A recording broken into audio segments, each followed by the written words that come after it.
సంపన్నాం సర్వజీవసుపోషిణీం పావనీం దేవతామూర్తిం వందే భారతమాతరం. వసుదేవసుతం దేవం కంసచాణూరమర్దనం దేవకీ పరమానందం కృష్ణం వందే జగద్గురుం.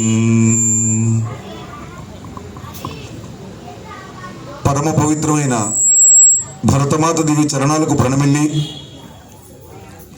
క్షేత్రదైవం శ్రీ వేణుగోపాలస్వామి పాదపద్మాల ముందు శిరస్సు ఉంచి మోకరిల్లుతూ వేదిక మీద ఉపస్థితులైన మహానుభావులకు ప్రణమిల్లుతూ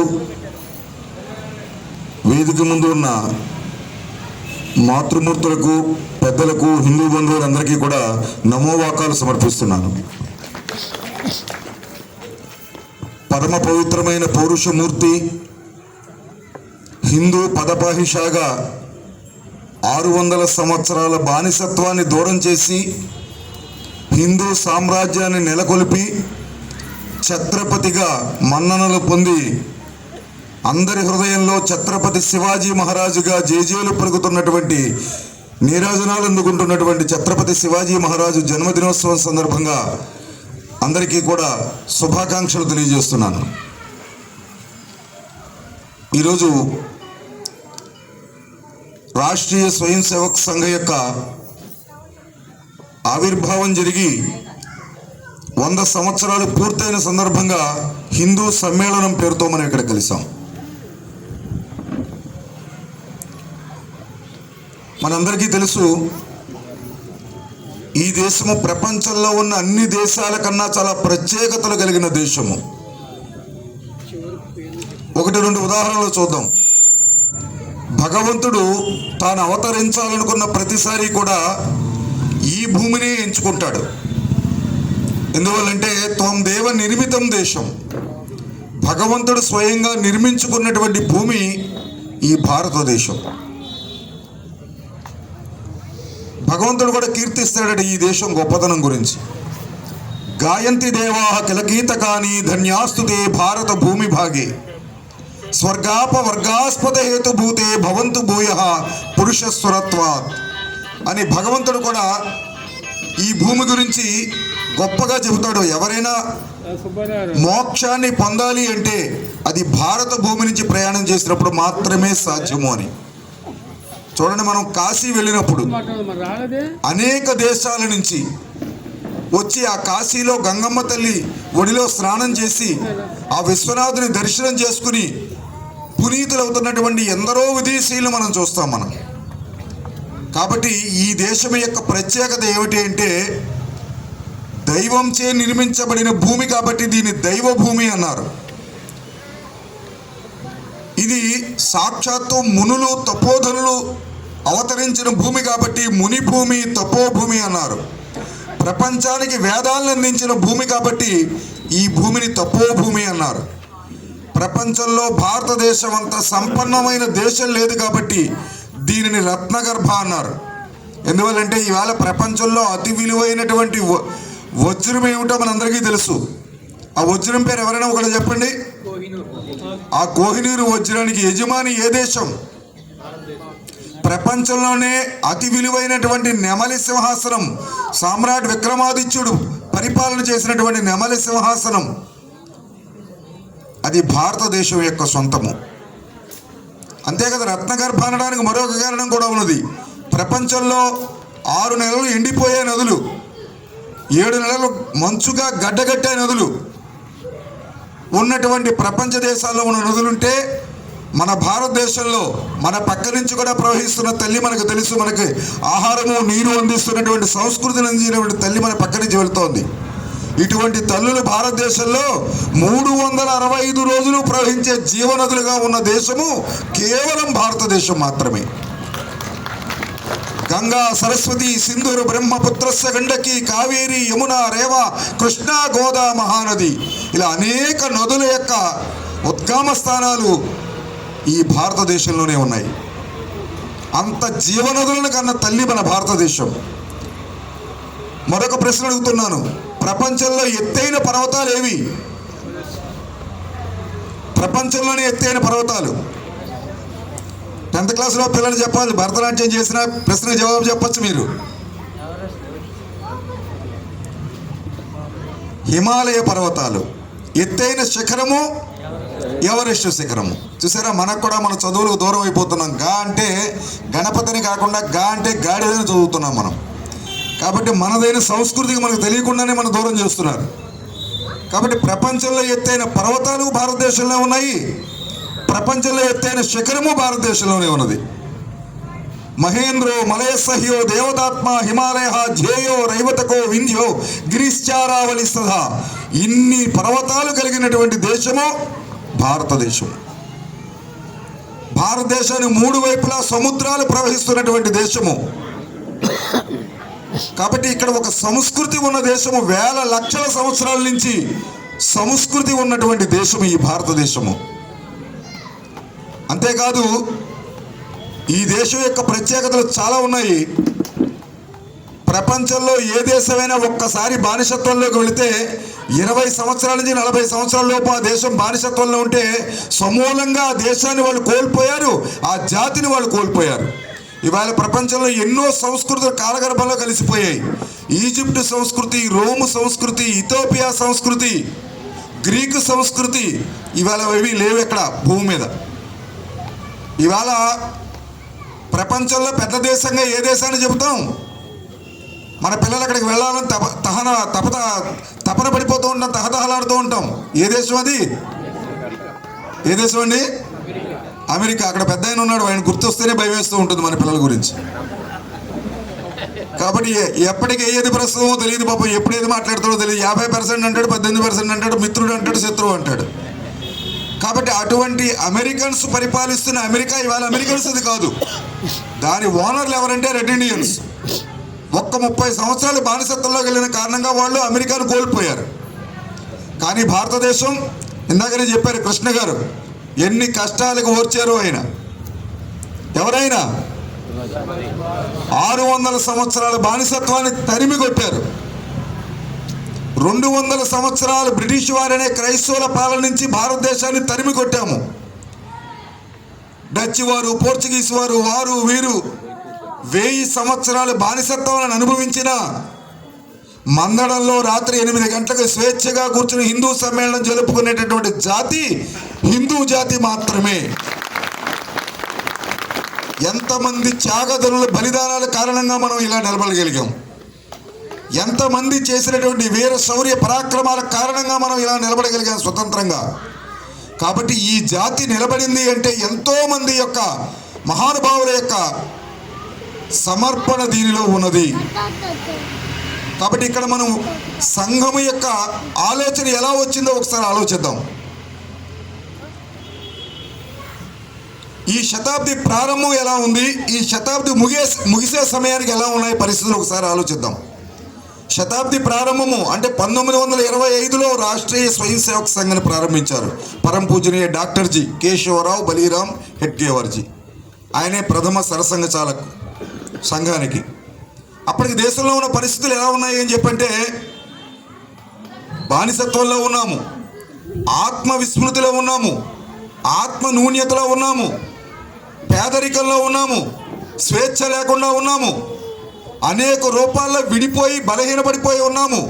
వర్ణాలుగా, వర్గాలుగా, ప్రాంతాలుగా, భాషలుగా, పార్టీలుగా, ఆరాధన విధానాల పేరుతో కూడా విడిపడిపోయి ఉన్నాం మనం.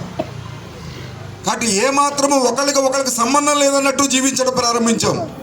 ఇది బలంగా తీసుకున్న బ్రిటిష్ ప్రభుత్వం డివైడ్ అండ్ రూల్, విభజించు పాలించు అన్న ఒక ఆలోచన తీసుకుని మనలో మనకి కలహాలు పెట్టి, కలతలు పెట్టి, విభజించి, బలహీనపరిచి ఈ దేశాన్ని 200 సంవత్సరాలు అజేయంగా పరిపాలించగలిగింది. అయినప్పటికీ దేశం కోసం పోరాటం చేసాము, స్వతంత్రం తెచ్చుకున్నాము. కానీ ఇక్కడ ఆలోచించవలసింది 1925లో మహాత్మా గాంధీతో కలిసి అనేక పోరాటాల్లో పాల్గొన్న డాక్టర్ జీ, ఆయన మనసులో ఒక ఆలోచన వచ్చింది. ఒక రోజుని మహాత్మా గాంధీ గారికి కూడా తెలియజేశారు వారు. ఆయనతో పాటు జైలు శిక్షలు అనుభవించారు డాక్టర్జీ, సంఘాన్ని ప్రారంభించినటువంటి సంఘచాలక్ గారు. ఆయన సంఘాన్ని ప్రారంభించే ముందు చాలా స్పష్టంగా చెప్పారు, దేశానికి స్వతంత్రం అవసరం, దానికోసం నేను సంపూర్ణంగా మద్దతు ఇస్తున్నాను, ఆ పని ఇప్పటివరకు చేశాను, కానీ మీ అనుమతితో నేను మరొక పని చేయాలనుకుంటున్నాను. దేశానికి స్వతంత్రం తెచ్చుకోవడం ఇప్పుడు కొత్త. ఛత్రపతి శివాజీ మహారాజ్ ఆధ్వర్యంలో 600 సంవత్సరాల బానిసత్వాన్ని నుంచి స్వతంత్రం తెచ్చుకున్నాం. ఇవాళ మళ్ళీ దేశ స్వతంత్రం కోసం పోరాటం చేస్తున్నాం. అంటే తెచ్చుకున్న స్వతంత్రాన్ని ఏం చేసాం మనం? కోల్పోయాం. మళ్ళీ స్వతంత్రాన్ని కోల్పోయి బానిసలుగా బతుకుతూ మళ్ళీ స్వతంత్రం కోసం పోరాటం చేస్తున్నాం. మీరు స్వతంత్రం కోసం పోరాటం చేయండి, నేను వస్తున్న స్వతంత్రాన్ని నిలబెట్టుకోవడం కోసం నేను ప్రయత్నం చేస్తానని చెప్పారు ఆ రోజున డాక్టర్జీ. ఆ నిర్ణయం ఆ రోజున ఆయన తీసుకుని ఉండకపోతే ఈ రోజున మనం ఇలా ఈ స్వేచ్ఛగా ఇక్కడ ఉండేవాళ్ళం కాదు. దేశ స్వతంత్రం 25 నుంచి 47 లోపల 22 సంవత్సరాల్లో వచ్చేసింది. కానీ ఆ దేశం యొక్క స్వతంత్రాన్ని నిలబెట్టుకోవడం కోసం చేసే ప్రయత్నం 100 సంవత్సరాలు పట్టింది. 1925లో సంఘాన్ని ప్రారంభిస్తే 2025 నాటికి 100 సంవత్సరాలు పూర్తయింది సంఘాన్ని ప్రారంభించి. కాబట్టి సంఘం ప్రారంభమైన తర్వాత దేశంలో అనేక మార్పులు వచ్చాయి. ఏదైతే మనం ఇందాక చెప్పుకున్నామో ఏదైతే ఇందాక మనం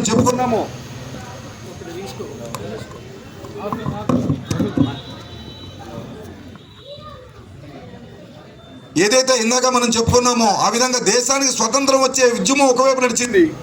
దేశం స్వతంత్రం కోల్పోవడానికి కారణమైనటువంటి విషయాల్ని అధిగమించి వచ్చిన స్వతంత్రాన్ని నిలబెట్టుకునే ప్రయత్నం రెండో వైపు ప్రారంభమైంది.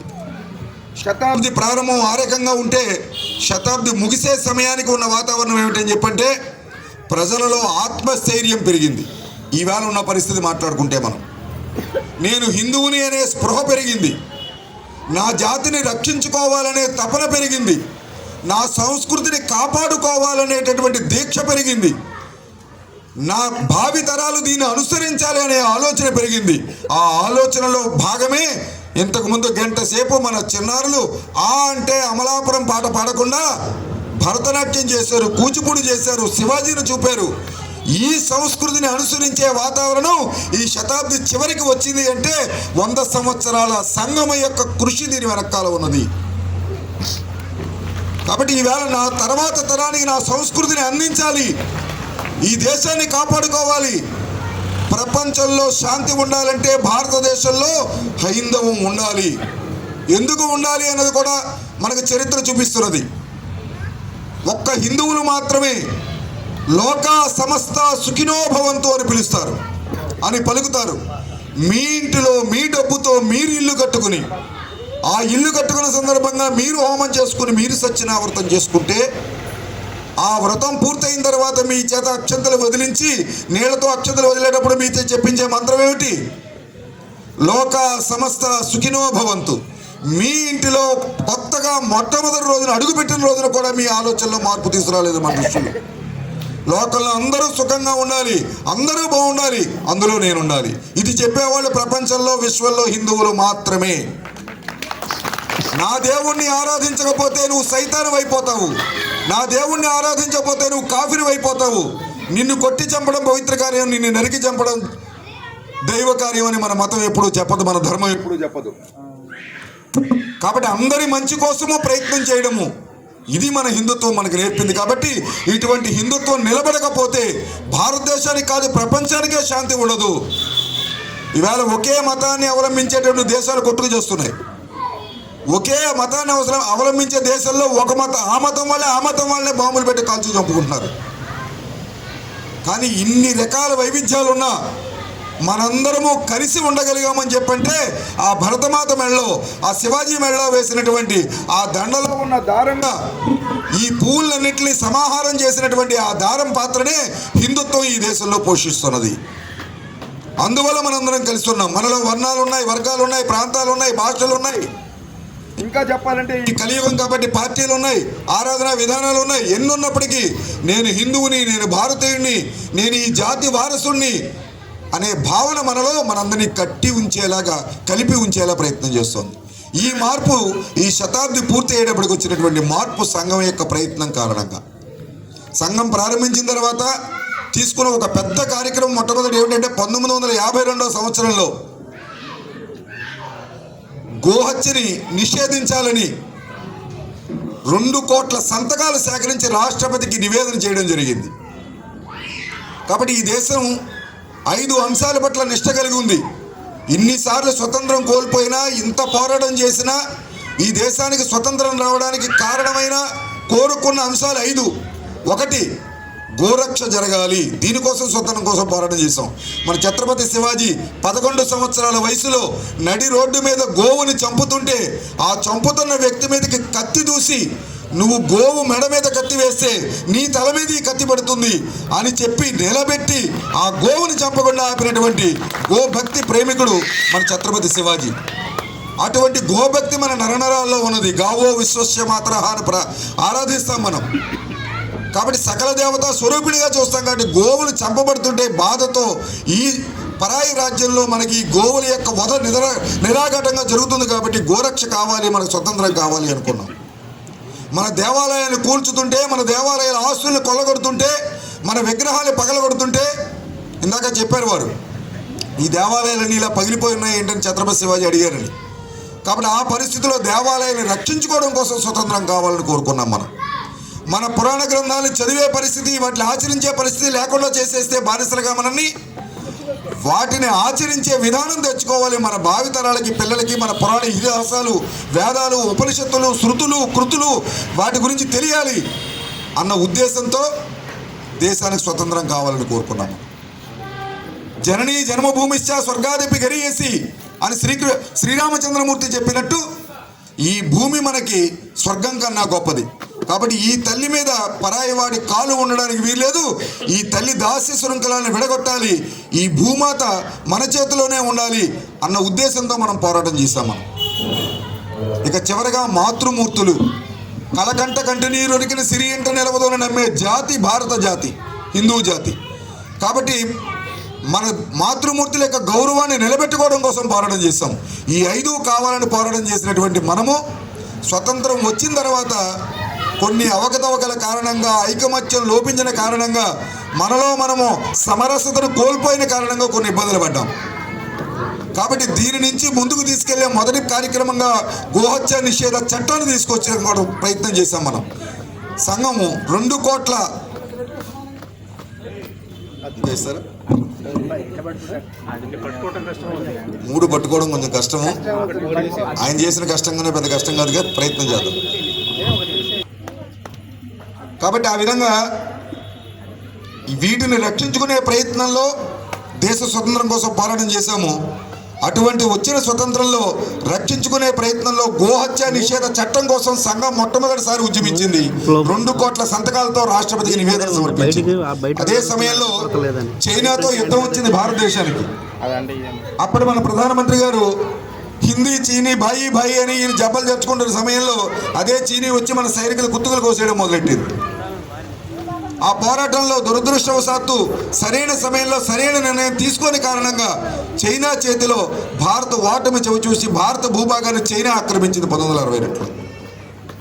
అటువంటి పరిస్థితుల్లో భారతదేశం అంతా నైరాశ్యంలో గెలిపోయింది. ఇదేంటి స్వతంత్రం వచ్చి ఇంకా 15 సంవత్సరాలు కూడా కాలేదు, అప్పుడే మళ్ళీ మన భూభాగాన్ని చైనా ఆక్రమించేసింది, మనకి ఓటమేంటి అని ఒక నైరాశ్యంలో ఉన్న జాతిని తట్టి లేపడం కోసం రాష్ట్రీయ స్వయం సేవకు తీసుకున్న నిర్ణయం ఏమిటని చెప్పంటే, ఈ సత్తువలైన పరిస్థితి నుంచి శక్తివంతమైనటువంటి సమాజంగా ఆలోచించే పరిస్థితి తీసుకురావాలి అనుకుని, ఇక మనం బానిసలమే, మనకు విలువ లేదు, మన ధర్మానికి గుర్తింపు లేదు అని మనం అందరం బాధపడుతున్న సమయంలో ఒకే ఒక వ్యక్తి ఇక్కడి నుంచి బయలుదేరి చికాగో వెళ్ళి సర్వమత సమ్మేళనంలో నామతం గొప్పది అని దెబ్బలాడుతున్న ప్రపంచ దేశాల్లో ఉన్న మతాల వాళ్ళందరికీ ఒక్క మాటతో సమాధానం చెప్పినటువంటి మహనీయుడు ఎవరు? వివేకానంద స్వామి. ఆకాశత్ పతితం తోయం యథాగచ్చతి సాగరం సర్వదేవ నమస్కారం కేశవం ప్రతిగచ్చతి. ఆకాశం నుంచి పడే ప్రతి చినుకు కూడా వాగులై, వంకలై, ఏరులై, నదులై ప్రవహించి సముద్రానికి చేరుతుంది. ఏ రూపంలో భగవంతుడు నమస్కారం పెట్టుకున్న ఆ పరమేశ్వరుడు విస్తరణ చెందుతుంది, హెచ్చుతగ్గులకు అవకాశమే లేదని నా ధర్మం చెబుతోంది అని ప్రపంచ చికాగో సమావేశంలో ఎలుగెత్తి చాటినటువంటి వివేకానందుడు చికాగో వెళ్ళడానికి ముందు కన్యాకుమారి అగ్రంలో సముద్రం మధ్యలో ఉన్న శిలలో కూర్చుని ఆయన మన గురువుగారిలాగా యోగ ధ్యానంలోకి వెళ్ళి 8 గంటలు ధ్యానముద్రలో ఉండి యోగ సాధన చేసి పరమేశ్వరుని యొక్క సాక్షాత్కారాన్ని పొంది ఆ తర్వాత ఆయన చికాగో వెళ్ళారు. విజయంతో తిరిగి వచ్చారు వివేకానంద స్వామి. ఇది గుర్తు చేయాలి ఈ దేశ ప్రజలకి అనుకుంది రాష్ట్రీయ స్వయం సేవక సంఘం. ప్రతి కుటుంబం నుంచి ప్రతి వ్యక్తి ₹1 ఏ విధంగా అయితే మనం అయోధ్యకి ఇచ్చామో ఆ విధంగా ₹1 చెల్లించి అందరూ కూడా దక్షిణగా అందించి ఆ కన్యాకుమారి అగ్రంలో ఎక్కడైతే వివేకానంద స్వామి ధ్యానం చేసుకుని వెళ్ళారో చికాగో, అక్కడ భవ్యమైనటువంటి స్మారక మందిరాన్ని నిర్మించడం జరిగింది వివేకానందుడిది. అప్పటి వరకు నైరాశ్యంలో ఉన్నటువంటి హిందూ సమాజము, భారత ప్రజలు ఒక్కసారి ఉవ్వెత్తున ఆనందాన్ని చవి చూశారు. ఆ తర్వాత ఇంక వెనక్కి తిరిగి చూడలేదు. సంఘం అనేక కార్యక్రమాల ద్వారా ఇవాళ భారతదేశంలో అనేక మార్పులకి కేంద్రమైంది. ఇవాళ గోహత్య నిషేధం కోసం అనేక పోరాటాలు చేసింది. భారతదేశంలో ఉన్న ప్రజల్లో ఏకాత్మ భావన రావాలి అని ఆశించింది సంఘము. ఆ ఆశించి మనకు చూడండి, ఈశ్వర సర్వభూతాని అంటారు, అందరిలో ఉన్నది ఈశ్వరుడే అని. ఆత్మవత్ సర్వభూతేషు అంటారు, అందరిలో ఉన్న ఆత్మ ఒక్కటే అని. కానీ వైరుధ్యాలతో కొట్టుకు చేస్తూ ఉంటారు. కాబట్టి ఈ ఆత్మస్వరూపంగా మన అందరము ఒకటే, ఏకాత్మ భావన మనలో రావాలి అని చెప్పి భారతదేశం మొత్తం కూడా లక్షల గ్రామాల్లో ఏకాత్మత రథయాత్రల నిర్వహణకు అంకురార్పణ చేసింది. లక్షల గ్రామాలకి కోట్ల మందిని ఏకత్రితం చేశారు. గంగామాత, గోమాత, భారతమాత రథాల్ని భారతదేశం తిప్పారు. కాబట్టి ప్రజల్లో ఒక ఏకాత్మ భావన రావాలి, నేను ఈ భరత జాతి సంతానాన్ని అనే భావన నిర్మాణం చేయడం కోసం ఒక ప్రయత్నం జరిగింది. దాని తర్వాత అనేక సందర్భాలు, అనేక పోరాటాలు, 1-2 మాత్రం చెబుతున్నాను. మన పెద్ద తిరుపతి వెంకటేశ్వర స్వామి. వెంకటేశ్వర స్వామి అనగానే మీకు ఏం గుర్తొచ్చింది? ఇప్పుడు అబద్ధం అనకుండా చెప్పండి. అదే మన పరిస్థితి. వెంకటేశ్వర స్వామి అనగానే లడ్డు గుర్తొస్తుంది. కాబట్టి ఆ వెంకటేశ్వర స్వామి యొక్క కొండలు ఎన్ని, మనం ఏమని పిలుస్తామో అన్ని ఒకసారి అందాం, ఆయన కూడా వింటారు. 7 కొండలవాడ వెంకటరమణ కాదండి, 2 కొండలవాడ వెంకటరమణ గోవింద గోవింద అని చెప్పి ఒక జీవో చేసి అప్పుడు ప్రభుత్వము 2 కొండలే 7 కొండలవాడివి, మిగతా 5 కొండలు 7 కొండలవాడివి కాదు అని చెప్పి ఒక జీవో చేస్తే సంఘము, సంఘ పరివారము ఉవ్వెత్తును ఉద్యమించి తిరుమల తిరుపతి ఆలయ పరిరక్షణ సమితిని ఏర్పాటు చేసి చివరికి 7 కొండలు వెంకటేశ్వర స్వామి అని 2 కొండలు అన్న జీవోని రద్దు చేయించి 7 కొండల జీవోని మళ్ళీ వచ్చే వరకు పోరాటం చేసి 7 కొండలు వెంకటేశ్వర స్వామి అని చెప్పి నిలబెట్టినటువంటి పరిస్థితి సంఘం చేసినటువంటి ఉద్యమం. ఇవాళ మనం అందరం బాధపడుతూ ఉంటాం. ఇప్పుడు మందడం వచ్చారనుకోండి, నేను మందడం ఏలూరు నుంచి వచ్చాననుకోండి, మందడంలో నేను సెంటు భూమి కొనుక్కునే హక్కు ఉందా లేదా? చెప్పనక్కే ఉందా లేదా? అదే నేను వెళ్ళి జమ్మూ కాశ్మీర్ వెళ్ళి అక్కడ ఒక సెంటు భూమి కొనుక్కునే హక్కు ఉందా? ఎందుకని? 370 ఆర్టికల్ అని ఒకటి పెట్టి అది భారతదేశానికి సంబంధం లేదన్నట్టు తయారు చేస్తే సంఘము 80 సంవత్సరాలు పోరాటం చేసింది 370 ఆర్టికల్ మీద. ఇవాళ దానికి కారణంగా ఇవాళ 370 ఆర్టికల్ అనేది అక్కడ తొలగింది. ఇవాళ జమ్మూ కాశ్మీర్లో మందడం నుంచి మీరు కూడా వెళ్ళి ఎకరం భూమి కొనుక్కోవచ్చు. కాబట్టి ఈ వాతావరణం రావడానికి, మార్పు రావడానికి కారణం సంఘం 80 సంవత్సరాలు చేసిన ప్రయత్నం. అంతేకాదు సంఘము శీలవంతులైనటువంటి వ్యక్తుల నిర్మాణం చేస్తుంది, దేశాన్ని ప్రేమించే వ్యక్తుల నిర్మాణం చేస్తుంది, ధర్మాన్ని రక్షించే వ్యక్తుల నిర్మాణం చేస్తుంది, ధర్మాన్ని ఆచరించే వ్యక్తుల నిర్మాణం చేస్తుంది. కాబట్టి ఇటువంటి వ్యక్తుల్ని నిర్మాణం చేసి సమాజానికి అందించడమే సంఘం యొక్క పని. దీంట్లో ఏ విధమైనటువంటి మత విభేదం లేదు. అన్ని మతాల్లో ఉన్న వ్యక్తులు కూడా శీల సంపన్నులు కావాలి. ఒక వ్యక్తి శీలవంతుడైతే వాడి వల్ల వాడి కుటుంబం రక్షించబడుతుంది, గ్రామం రక్షించబడుతుంది, సమాజం రక్షించబడుతుంది, వాడు నిర్వహించే వ్యవస్థ రక్షించబడుతుంది. కాబట్టి అటువంటి వ్యక్తి నిర్మాణం చేయడం సంఘం పని. ఆ విధంగా చేస్తూ సంఘము అనేక సంస్థల ఆవిర్భావానికి కారణమైంది. ఇటువంటి దేశభక్తి, దైవభక్తి, ధార్మిక నిష్ఠ కలిగినటువంటి వ్యక్తిత్వం ఉన్నటువంటి, నైతికత ఉన్నటువంటి వ్యక్తులు అనేక మందిని తయారు చేశారు. వాళ్ళ కారణంగా ధార్మిక రంగంలో విశ్వ హిందూ పరిషత్తు, విద్యార్థి రంగంలో ఏబీవీపీ, రైతుల కోసం అని చెప్పి కిసాన్ సంఘ్, కార్మికుల కోసమని మజ్దూర్ సంఘ్, గిరిజనుల కోసమని వనవాసి కళ్యాణాశ్రము, సేవ చేయడం కోసం సేవా భారతి, ఆరోగ్యం కోసం ఆరోగ్య భారతి, విద్య అందించడం కోసం విద్యాభారతి, ఇలా అనేక సమస్యల్ని రాజకీయ క్షేత్రంలో హిందువుల యొక్క మాట నిలబడడం కోసం, హిందువుల్ని రక్షించుకోవడం కోసం జనసంఘం అనేటటువంటి ఒక రాజకీయ క్షేత్ర ఆవిర్భావానికి కూడా కారణమైంది. ఈవేళ సంఘము నిర్మాణం జరిగి 100 సంవత్సరాలు పూర్తి అయ్యేటప్పటికీ భారతదేశంలో సుమారుగా 60 నుంచి 70 సంస్థలు, సంఘం యొక్క పరివార సంస్థలు ఈ దేశం కోసం పనిచేస్తున్నాయి. ఒక పెద్ద ఆయన చరిత్రకారుడు అంటాడు, విదేశీ చరిత్రకారుడు, 1925లో సంఘం యొక్క స్థాపన జరిగింది. పాకిస్తాన్ 1945లో విడిపోయింది, 40 ఏళ్ళు విడిపోయింది. సంఘము మరొక 25 సంవత్సరాల ముందు స్థాపించి ఉంటే పాకిస్తాన్ విడిపోయి ఉండేది కాదు భారతదేశం నుంచి. సంఘం 1925లో స్థాపించకుండా 1950లో స్థాపించి ఉంటే భారతదేశం ఉండేది కాదు మన చేతుల్లో. అంటే ప్రతి నిమిషము తుపాకీ పట్టని, లాఠీ ఎత్తని ఒక వీర సైనికుల్లా ఈ దేశాన్ని, ధర్మాన్ని కాపాడుకోవడం కోసం అతి సామాన్యమైనటువంటి సైనికులుగా పనిచేసే ప్రతి సామాన్య స్వయం సేవకు కూడా దీనికోసం ప్రయత్నం చేసేలాగా వాళ్ళ మనస్సులు తీర్చిదిద్దింది విశ్వ హిందూ పరిషత్ సంఘాన్ని. అటువంటి పవిత్రమైనటువంటి భావనతో సంఘం ముందుకు వెళుతూ ఉన్నది. అనేక కార్యక్రమాల ద్వారా సంఘం సమాజంలో మార్పు తీసుకొచ్చే ఒక ప్రయత్నం చేస్తూ ఉన్నది. అయితే ఈ 100 సంవత్సరాల తర్వాత సమాజంలో వచ్చిన మార్పు ఏంటంటే నేను హిందువుని అనే స్పృహ వచ్చింది ఇప్పటికీ హిందువులకి.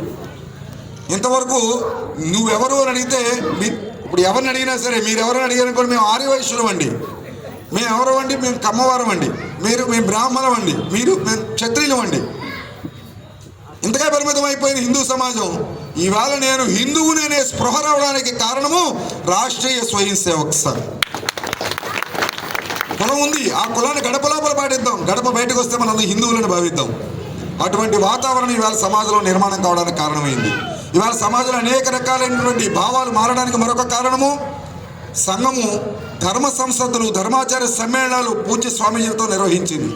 ఉడిపిలో జరిగినటువంటి ఒక ధర్మ సంసద్దులో స్వామీజీలందరూ కలిపి ఒక పిలిపించారు, నా హిందురు పతితరు భవేత్, హిందూ అనేవాడు ఎప్పుడూ తక్కువ కాదు, హైందవ సోదర సర్వే, హిందువులందరూ కూడా సోదర సమానులే. మరి హిందువుల కర్తవ్యం ఏమిటో కూడా చెప్పారు స్వామీజీలు. మమ దీక్ష హిందూ రక్ష, మమ మంత్ర సమానత, ఈ ధర్మాన్ని రక్షించడం నా దీక్ష, ఈ ధర్మాన్ని కాపాడడం నా బాధ్యత, అందరం సమాన భావంతో జీవించడం నా మంత్రము అన్నటువంటి ఆ నినాదాన్ని, ఆ మాటని ముందుకి అందించినటువంటి ధర్మ సంసదుల్ని సంఘం నిర్వహించింది. ఈవేళ ఆనందకరమైన విషయం ఏంటంటే, ఇందాక నాటికలో చూపించారు తన తండ్రికి దండం పెడుతున్నటువంటి ఆ బిడ్డని. కాబట్టి తల్లిదండ్రుల్ని గౌరవించే బిడ్డలు నెక్స్ట్ తరానికి రావాలి. ఈవేళ ఒక ఆయన అడిగితే, మా అబ్బాయి అండి జర్మనీలో ఉన్నాడండి, మా అమ్మాయి ఏమో అమెరికాలో ఉందండి, మా రెండో అబ్బాయి ఏమో బ్రిటన్లో ఉన్నాడండి, మరి మీరు ఎక్కడ ఉన్నారండి? మేము శరణాలయంలో ఉన్నామండి, వృద్ధ శరణాలయంలో. కాబట్టి తల్లిదండ్రులు వృద్ధ శరణాలయాలకు పంపించే సంస్కృతి నుంచి వాళ్ళని మాతృదేవోభవ పితృదేవోభవ అని తల్లిదండ్రులను దైవంతో సమానంగా ఆరాధించే సంస్కృతికి దగ్గరగా పిల్లల్ని పెంచాలనే ఆలోచన ఈవేళ తల్లిదండ్రుల్లో ప్రారంభమైంది. అటువంటి వాతావరణం నిర్మాణం అయింది. ఇది 100 సంవత్సరాల్లో వచ్చినటువంటి మార్పు. అయితే ఇది సరిపోతుందా? సరిపోదు. రాబోయే 2047వ సంవత్సరానికి భారతదేశాన్ని ప్రపంచంలో విశ్వ గురువుగా నిలబెట్టడం సంఘం ముందు ఉన్నటువంటి బాధ్యత, మనందరి ముందు ఉన్నటువంటి బాధ్యత. అభివృద్ధి చెందుతున్న దేశం కాదు, అభివృద్ధి చెందిన దేశం అని చెప్పించుకునే పరిస్థితికి మన భారతదేశాన్ని పెంచాలి. దీనికోసం తయారైన స్వయం సేవకులు అన్ని రంగాల్లోనూ ప్రయత్నం చేస్తున్నారు, పనిచేస్తున్నారు. కాబట్టి ఇవాళ భారతదేశం సమర్థ భారతదేశం కావాలి. ఇది లేదు అనేది లేదు. అన్నీ ఇచ్చింది మన తల్లి భరతమాత తన యొక్క పొత్తిళ్లలో దాచి తన యొక్క బిడ్డలకి సర్వ సంపదలు ఇచ్చింది, అన్ని ఖనిజాలు ఇచ్చింది. కాబట్టి అటువంటి ఈ దేశము జగద్గురువు కావాలి, విశ్వగురువు కావాలి, గొప్ప అభివృద్ధి చెందినటువంటి ఉన్నతమైనటువంటి దేశం కావాలి. ఇది కావాలంటే నైతిక భారత కావాలి. ఏది మంచి ఏది చెడు ఆలోచించి ప్రవర్తించే ప్రజలు ఈ సమాజంలో పెరగాలి. అప్పుడు మాత్రం అటువంటి నైతికత పాటించే ప్రజలు ఉన్నప్పుడు మాత్రమే ఇది నైతిక భారత్ అవుతుంది. అప్పుడు మాత్రమే ఇది సమర్థవంతంగా ఎదుగుతుంది, సమర్థ భారత్ అవుతుంది. ఇవన్నీ జరగాలంటే స్వదేశీ భావన కావాలి మనకి. నా దేశము అనే భావన మనకి పెరగాలి. కాబట్టి ఇదేదో మట్టి అనే భావన కాదు. ఒక పెద్ద ఆయన చెప్పారు, దేశం అంటే మట్టి కాదో, దేశం అంటే మనుషులు అని చెప్పారు. కాబట్టి మనుషుల కోసం ఆలోచించే వాతావరణ నిర్మాణం కావాలి. వికసిత భారత్ కావాలి, స్వచ్ఛ భారత్ కావాలి, సమర్థ భారత్ కావాలి. కాబట్టి భారతదేశం అన్నీ తయారు చేసేటటువంటి శక్తి సంపన్నం కావాలి. మీరు చూస్తూ ఉంటారు వార్తల్లో, పేపర్లో, టీవీల్లో చూస్తున్నారు మీరు. ఇవాళ భారతదేశానికి కావాల్సిన ఆయుధాలన్నీ భారతదేశమే తయారు చేసుకుంటోంది. విదేశాల నుంచి దిగుమతులు తగ్గించుకుంటోంది, ప్రపంచానికి ఎగుమతులు పెంచుతోంది.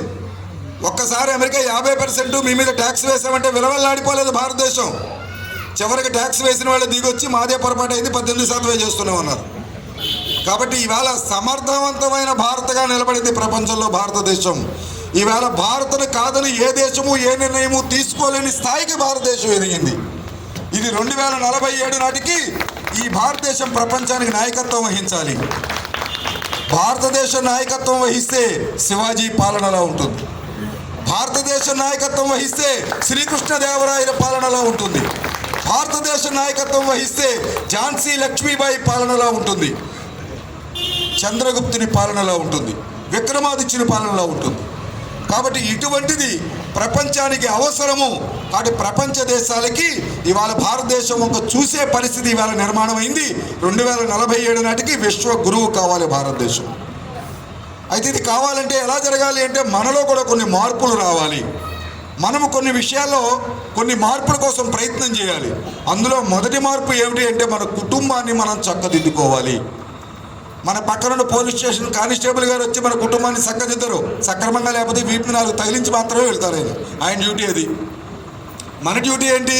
ఆ 4 తగిలించకుండా ఉండేలా మన పిల్లల్ని మనం పెంచుకోవాలి. ఇవాళ కుటుంబ వాతావరణం ఎలా ఉంది? విదేశాల్లోని కుటుంబ వాతావరణానికి భారతదేశంలో కుటుంబ వాతావరణం చాలా తేడా ఉంది. ఒక్క మాట చేస్తే మీకు బాగా అర్థమవుతుంది. ఇవాళ 2006లో ఉన్నాం. ఒక 4 సంవత్సరాలు వెనక్కి రండి, ఒక పెద్ద ఉపద్రవం వచ్చింది. ఏమిటది? కరోనా. ప్రపంచం మొత్తం విలువల్లాడిపోయి ఆర్థిక మాంద్యంలో పడిపోయింది, అమెరికాతో సహా. ఇవాళ 2026లో కరోనా వచ్చిందని మీకు అసలు గుర్తుందా? లేదు. అనారోగ్యం పక్కన పెట్టేయండి, ఆర్థికంగా కూడా మీరేం నష్టపోలా. కారణం ఏమిటి? దీని మీద సర్వే చేసే అనేక దేశాలు దర్యాప్తు చేసే, పరిశీలన చేసే తెలిసిన విషయం ఏంటంటే భారత ఆర్థిక వ్యవస్థకి బలమైన కారణము భారతదేశంలో ఉన్న కుటుంబ వ్యవస్థ. నా పక్కన ఉన్నటువంటి సారు వాళ్ళ మనవడి కోసం ఈ పాటికే బ్యాంకులో నిల్వ వేస్తుంటారు, భూమి కొనుంటారు, బంగారం కొనుంటారు, వెండి కొనుంటారు. ఈయన అనుభవించరు. ఈయన నా మనవడి కోసం ఇది జాగ్రత్త పెడుతున్నారంటారు. కృష్ణ గారు అదే చేస్తారు, మీరు అదే చేస్తారు, మీ అత్తగారు అదే చేస్తుంటారు. ఇది ఈ దేశం ఆర్థికంగా నిలబడడానికి కారణం ఏంటంటే మన కుటుంబ వ్యవస్థ భవిష్యత్తుని కాంక్షించి కలిసి ఉంటుంది. అని విదేశాలను కుటుంబ వ్యవస్థ ఎలా ఉంటుంది? ఓ 3 పిల్లలకి పెళ్ళి అయింది. వీళ్ళు సంసారం చేసి 4-5 సంవత్సరాల తర్వాత 2 బిడ్డలు కన్న తర్వాత విడిపోయారు. ఈవిడో బిడ్డను తీసేసుకుంది, ఆయన బిడ్డను తీసేసుకున్నాడు. ఎవరు బతుకు వాళ్ళు వెళ్ళిపోయారు. మళ్ళీ ఈయన పెళ్లి చేసుకున్నాడు, ఆవిడో పెళ్లి చేసుకుంది. ఈయనకు వచ్చిన పిల్లం కూడా అలా విడిపోయి వచ్చిందే అయ్యింది. ఇప్పుడు వీళ్ళిద్దరూ కలిపి ఒక బిడ్డను కన్నారు. ఇప్పుడు వచ్చినవాడు తెచ్చుకున్న బిడ్డ ఒకడు, పెళ్లి చేసుకున్న ఆయన ఆల్రెడీ ఉంచుకున్న బిడ్డ ఒకడు, వీళ్ళిద్దరూ కలిపి కష్టపడి కన్నా బిడ్డ ఒకడు. ఎంతమంది అయ్యారు? 3 అయ్యారు. ఇందులో అందరికన్నా చిన్నవాడు ఎవరు? కొత్తగా పుట్టినవాడు. ఈ పిల్లం ఓ రోజున పరిగెట్టుకొచ్చి 3తో చెబుతుందట, ఏమని? Your children and my children are coil with our children అని.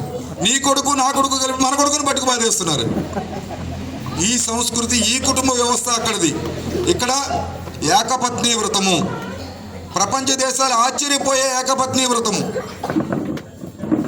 ధర్మేచ అర్ధేచ మోక్షేచ నాతి చరితవ్య నాతి చరామి అని ప్రమాణం చేసి వివాహం చేసుకునే వ్యవస్థ మన కుటుంబ వ్యవస్థ.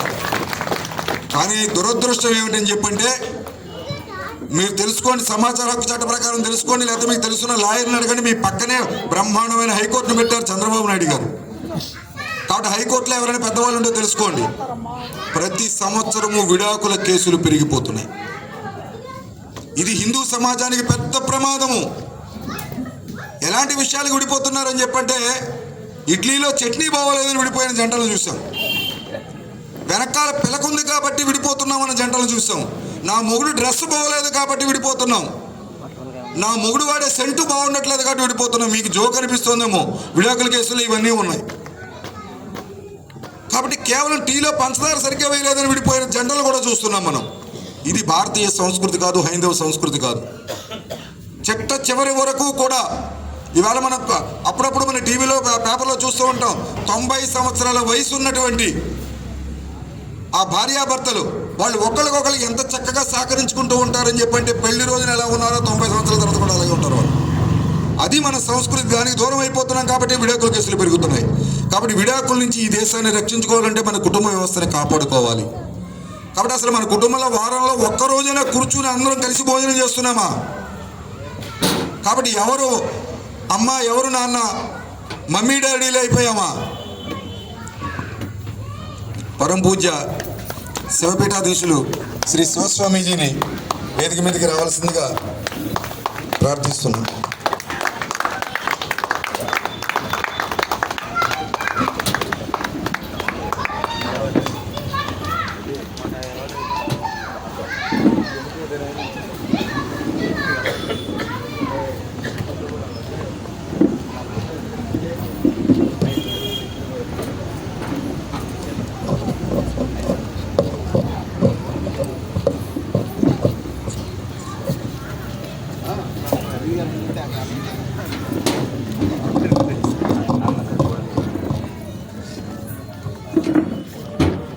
కాబట్టి కుటుంబ వ్యవస్థను మనం నిలబెట్టుకోవడం కోసం మనం ప్రయత్నం చేస్తున్నామా?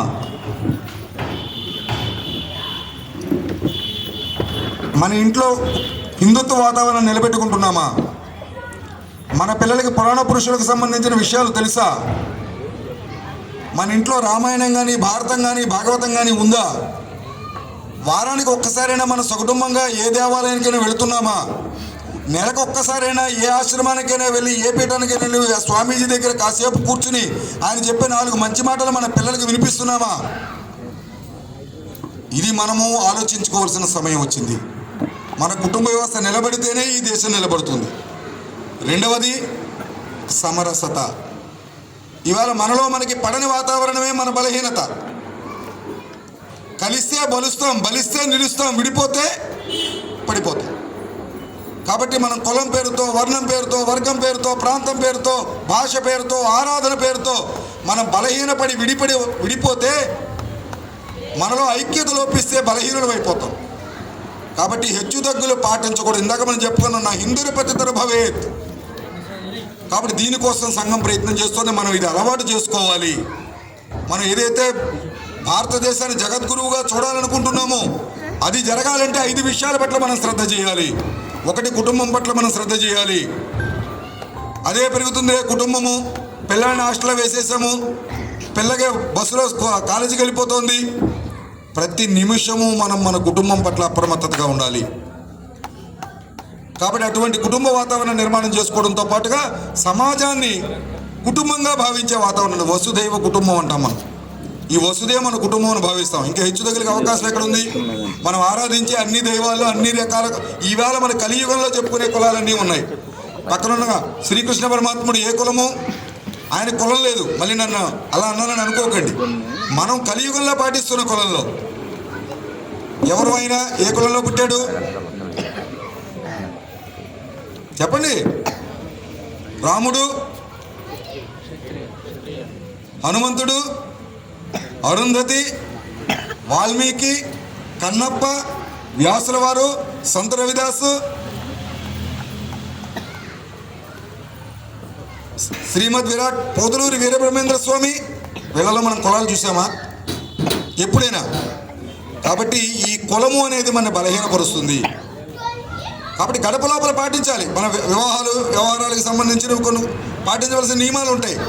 బయటకు వచ్చిన తర్వాత కూడా కులం పేరుతో మనం పోట్లాడుకోకుండా మనం హిందువులు అనే భావంతో మనం ఉంటే రాబోయే కాలంలో భారతదేశం యొక్క ఉన్నతికి ఇది కారణమవుతుంది. సమరస భావం. మన ఇంటికి వాళ్ళు వస్తూ ఉంటారండి. మా ఇంటికి వస్తే మేము భోజనం పెడుతూ ఉంటామండి. వాళ్ళు మన ఇంటికి రావడం భోజనం చేయడం కదా, మనం కూడా వాళ్ళ ఇంటికి వెళ్తున్నామా? ఇది కూడా అలవాటు చేసుకోవాలి.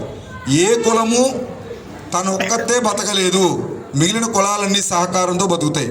ఉదాహరణకి రైతు ఒక దారం పండిస్తే పత్తిని ఎంతమంది ఆ పంటకు ఉపయోగపడతారు, అది మళ్ళీ ట్రాన్స్పోర్ట్ చేసేది ఎంతమంది సహకరించాలి, మిల్లులో ఎంతమంది దానికోసం పనిచేయాలి, అది బట్ట అయి వచ్చిన తర్వాత ఎంతమంది దాన్ని అమ్మాలి, ఎంతమంది దాన్ని కట్ చేసి కుట్లు కుట్టాలి, ఆ తర్వాత ఎవరు ఉతకాలి, ఎవరు ఇస్త్రీ చేయాలి, ఇన్ని అయితే కదా మనకి ఒక బట్ట మన ఒంటి మీదకి వస్తుంది. కాబట్టి మన కులమే మనకి ఈ బట్టను తెచ్చివ్వలేదు. కాబట్టి అందరము కలిసి ఉండి సమరస భావంతో మనం జీవించడము అన్నది ఈ పరివర్తన మనలో రావాలి. మూడో విషయము పర్యావరణము. ఇవాళ పర్యావరణానికి అత్యంత ప్రాధాన్యం ఇచ్చే దేశం ఏదైనా ఉందంటే అది భారతదేశం మాత్రమే. అటువంటి జాతి ఏదైనా ఉందంటే అది హైందవ జాతి మాత్రమే. మనం పంచభూతాలు అంటాం. ఇవన్నీ పర్యావరణానికి కావలసినవే కదా. ఈ పంచభూతాల్ని దైవంగా ఆరాధించే మనము ఇవాళ ప్లాస్టిక్ పేరుతో విచ్చలవిడిగా ఇవాళ సృష్టిలో ఉష్ణోగ్రతని పెంచేస్తున్నాం. అవసరం లేకపోయినా వాడుతున్నాం ప్లాస్టిక్. మనకు గుర్తుందో లేదో, మనం ఒక 20 సంవత్సరాల కిందకి వెళ్తే స్టీల్ కంచాలు, స్టీల్ గ్లాసులు వాడేవారు, లేదా ప్లాస్టిక్ కంచాలు వాడేవారు. అంటే ఒక్కసారి ఉపయోగించి వదిలేసే ప్లాస్టిక్ చాలా ప్రమాదకరం. దాన్ని వీలైనంత తగ్గించుకోవాలి. ఇవాళ సముద్రాల్లో ఈ ప్లాస్టిక్ నిండిపోతుంది, నదుల్లో నిండిపోతుంది, విజయవాడ వెళ్తే కాలం నిండా నిండిపోతుంది, రోడ్ల పక్కన నిండిపోతుంది. ఈ ప్లాస్టిక్ వల్ల ప్రమాదం ఏమిటి అని చెప్పంటే వాతావరణ సమతుల్యాన్ని దెబ్బతీస్తుంది, భూమి మీద వేడిని పెంచేస్తుంది, గ్లోబల్ వార్మింగ్ కారణమవుతుంది. దీని నుంచి వచ్చే విషవాయువుల కారణంగా ఆరోగ్యాలు పాడైపోతాయి. సూర్యుడి నుంచి వచ్చేటువంటి అతి నీలలోహిత కిరణాలను ఆపి ఓజోన్ పొర చిల్లుపడే ప్రమాదం ఉంది. కాబట్టి విచ్చలవిడిగా ఈ ప్లాస్టిక్ వాడకాన్ని మనం ఆపకపోతే మనం ప్రమాదంలో పడతాము. ఈ మూడవ పరివర్తన మనలో రావడం కోసం ప్రయత్నం చేస్తోంది సంఘము. ఇక 4వ పరివర్తన విషయానికి వస్తే స్వభావన, స్వదేశీ భావన. మన భాష నేర్పాలంటే మనం చిన్నతనంగా ఫీల్ అవుతున్నాం. ఇందాక గురువు గారు ఎవరో చెప్పారు, మన స్వామినారాయణ టెంపుల్ ప్రిన్సిపల్ గారు అనుకుంటారు, లక్ష్మీనారాయణ గారా ఆయన పేరు, శ్రీనివాస్ గారు. మేము సంస్కారం నేర్పుతామండి చదువుతో పాటు అని. విద్య యొక్క పరమార్థమే అది. చదువుది ఎంత కలిగిన రసజ్ఞత ఇంచుక చాలకున్న ఆ చదువు నిరర్ధకమ్ము గుణ సంయుతులు మెచ్చరెచ్చటన్ పదునుగా నలభీముని పాకము చేసేందు ఇంపుదవిడి ఉప్పు లేక రుచి పుట్టగా నేర్చునటయ్య భాస్కర. కాబట్టి చదువు సంస్కారాన్ని ఇవ్వాలి. దురదృష్టం ఏంటంటే సంస్కార విహీనమైన చదువు పిల్లలకు అందిస్తే ఏమవుతుంది, వాడు ఇంజనీర్ అవుతున్నాడు, 2 సంవత్సరాలు కూలిపోయే బ్రిడ్జిలు కడుతున్నాడు. వాడు డాక్టర్ అవుతున్నాడు, అవసరం లేకుండా పొట్ట కోసే డాక్టర్ అవుతున్నాడు, పరీక్షలు చేసే డాక్టర్ అవుతున్నాడు. వాడు టీచర్ అవుతున్నాడు, పిల్లలకి ఏం చెప్పకూడదో చెబుతున్నాడు, పిల్లలు పాడైపోవడానికి కావాల్సినటువంటి పనులు చేస్తున్నాడు. కాబట్టి ఇది ఎందువల్ల జరుగుతుందంటే సంస్కారము అందించే విద్య కూడా అవసరము. ఎలా మెలగాలి అన్నది ఇందాక కుర్రాడి ఇతివృత్తంతో చూపించారు. ఇందాక తండ్రిలో ఉన్నటువంటి ఒక భావాన్ని, ఆయనలో ఉన్న ఒక బలహీనతను తొలగించడం కుర్రాడి వల్ల అయ్యింది. అటువంటి సంస్కారం ఆ స్కూల్లో అందింది కాబట్టి ఆ విధంగా ప్రవర్తించాడు ఆ కుర్రాడు. కాబట్టి అటువంటి స్వభాష పట్ల శ్రద్ధ ఉండాలి, స్వసంస్కృతి పట్ల శ్రద్ధ ఉండాలి. స్వవేష, ఇవాళ దురదృష్టం ఏంటంటే ఎవడో ఎక్కడో డబ్బు లేక చిరిగిపోయిన బట్టలు వేసుకుంటే ఇవి ఎందుకు వేసుకున్నావురా అని పక్కవాడు అడిగితే ఇది ఫ్యాషన్ ఇవాళ అంటే వీడు కూడా ఉన్న బట్టలు చింపేసుకుని చిరిగిపోయిన బట్టలు వేసుకుని రోడ్డు మీద తిరుగుతున్నాడు. కాబట్టి మన వేషము కూడా మనదై ఉండాలి. ఇది కూడా ఈ మధ్యన ఆ మాట అన్నందుకు చాలా పెద్ద గొడవలు అయిపోయాయి. ఓ సినిమా యాక్టర్ ఏదో ఆ మాట చేరగట్టుకున్నామ్మా అని ఒక మాట అన్నాడని చెప్పి పెద్ద గందరగోళం అయిపోయింది. కాబట్టి అంటే మన సంస్కృతికి ఆధారంగా జీవించండి అంటే కూడా భూతైపోయింది. కాబట్టి ఇటువంటి మన భాష, మన వేష, మన స్వదేశీ వస్తువులు, మన స్వసంస్కృతి, వీటి పట్ల మనం నిష్ట కలిగి ఉండాలి. వీలైనంత బట్టికి మన దేశీయ వస్తువులు వాడాలి. అవసరమైనప్పుడు ఎవరైనా కొనుక్కోవచ్చు, కానీ అవకాశం ఉన్నవి, నాణ్యమైనవి ఉన్నా కూడా మనం ప్రోత్సహించకపోవడం కరెక్ట్ కాదు. మేక్ ఇన్ ఇండియా పిలిపించారు మన ప్రధానమంత్రి గారు, మనమే తయారు చేసుకుందాము అని. మనం తయారు చేసుకునేది ఎవరు కొనాలి? మనం కొనాలి. తయారు చేసిన తర్వాత మీరు కొనకపోతే వాళ్ళు తయారు చేయడం మానేస్తారు. కాబట్టి మన స్వదేశీ వస్తువుని వాడడము, స్వదేశీ భావన కలిగి ఉండడము అని నేర్చుకోవాలి. ఇక చివరగా పౌర విధులు. మనకి రాజ్యాంగము హక్కులు ఇచ్చిందా లేదా? ఆ హక్కు లేకపోతే నేను మైక్ పట్టుకుని మీ ముందు మాట్లాడలేను. నేనేం మాట్లాడుతానో చూడడానికి మా కానిస్టేబుల్ గారు వచ్చారు. ఎందుకంటే నేను వెళ్ళానంటే ఆ సభలో వారు కంపల్సరీ నా మాటలు రికార్డ్ చేస్తారని నాకు తెలుసు. నేను రాజ్యాంగబద్ధమైన వ్యక్తిని, నేను స్వయం సేవకుని, నేను విశ్వ హిందూ పరిషత్ కార్యకర్తను. ఊరికే అన్నాను, విశ్వ హిందూ పరిషత్ కార్యకర్త నేను.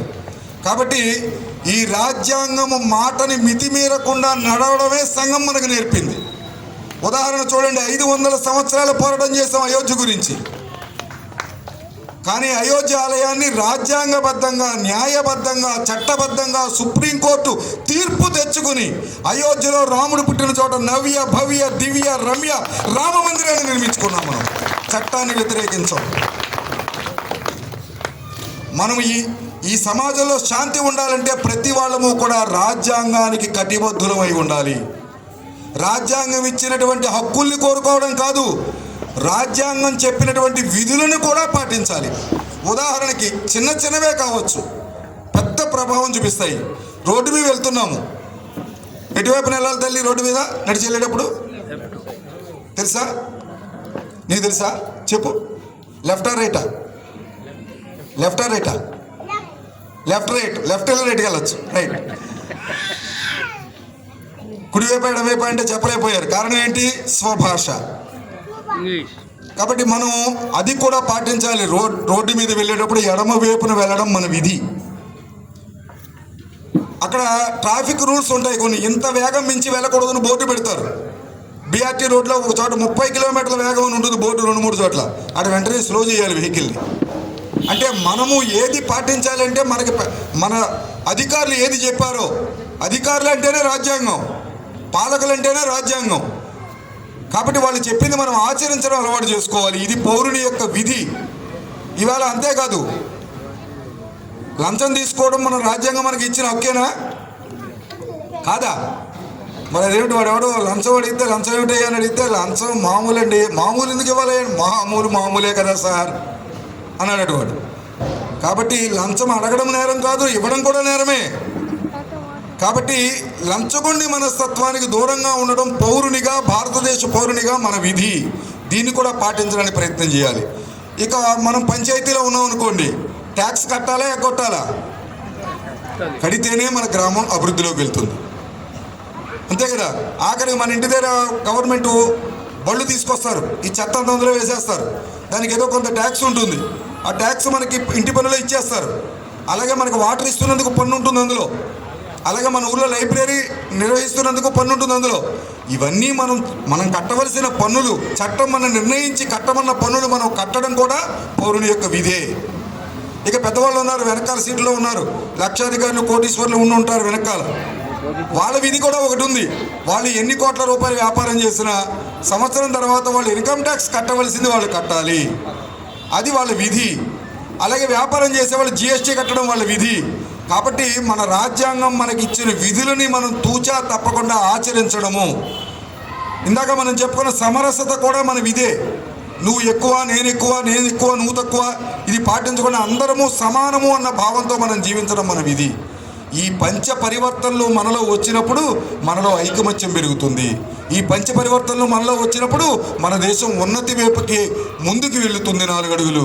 కాబట్టి 2047 మనం అగ్రరాజ్యంగా ఉండాలి అన్నటువంటి మన భావన ఈ పరివర్తనతో మనం ప్రారంభించే పని చేయమని ఈ 100 సంవత్సరాల సందర్భంగా సంఘం మనందరికీ చెబుతోంది.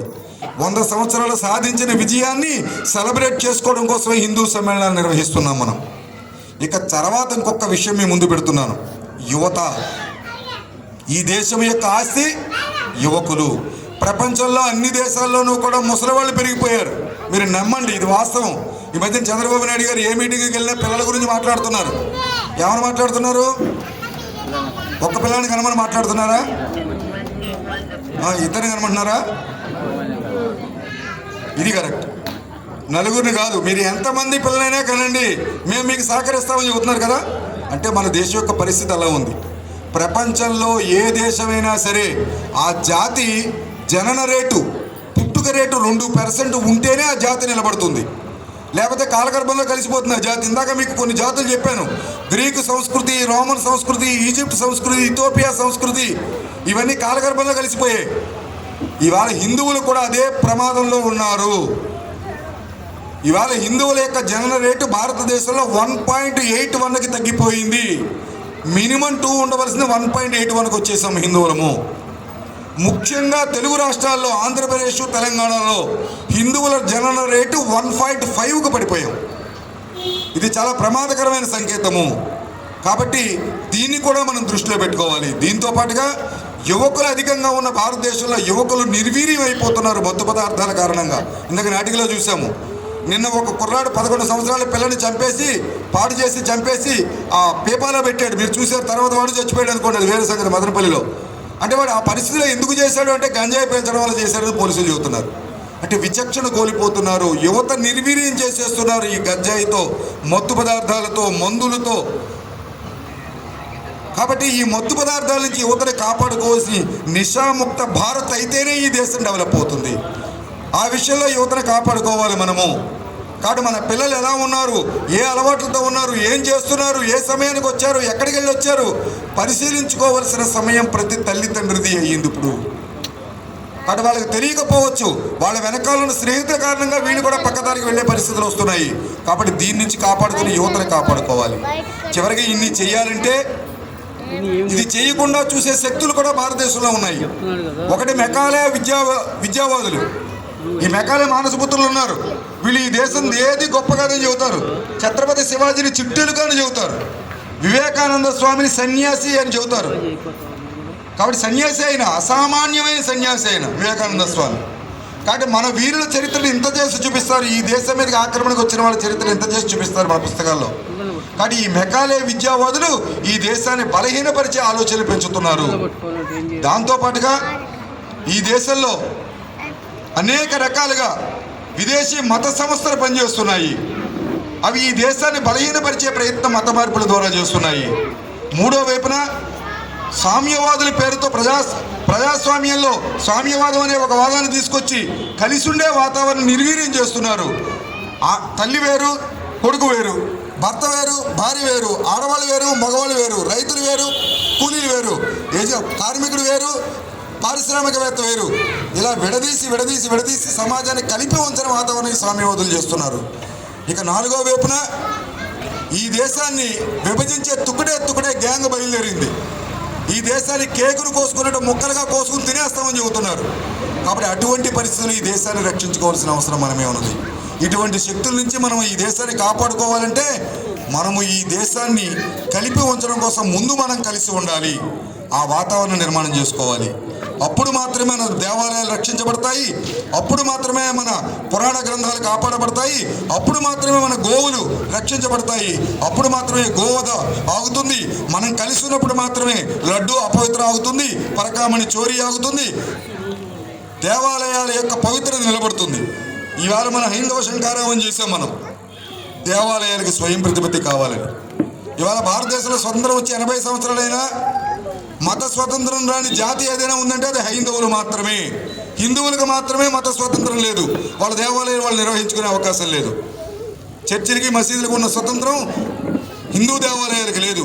కాబట్టి ఒకవైపు దానికోసం కూడా మనం పోరాటం చేస్తున్నాం. ఇవన్నీ జరగాలంటే మనం కలిసి ఉండాలి. ఈ అసమానతల నుంచి దూరంగా ఉండాలి. ఈ కుల వర్గ వర్ణ పోరాటాలకు దూరంగా ఉండాలి. మనం హిందువులు అనే స్పృహతో ఉండాలి, భారతీయులు అనే స్పృహతో ఉండాలి. అటువంటి వాతావరణ నిర్మాణం కావడం కోసం రాబోయే 100 సంవత్సరాల ప్రయాణం ఈ రోజు నుంచి ప్రారంభించింది సంఘము. మనందరము సహకరిద్దాము. ఈ దేశ ఉన్నతి కోసం 2047లో భారతదేశాన్ని విశ్వగురువుగా నిలబెట్టడం కోసం మనందరం కూడా కష్టపడదాం. జై శ్రీరామ్.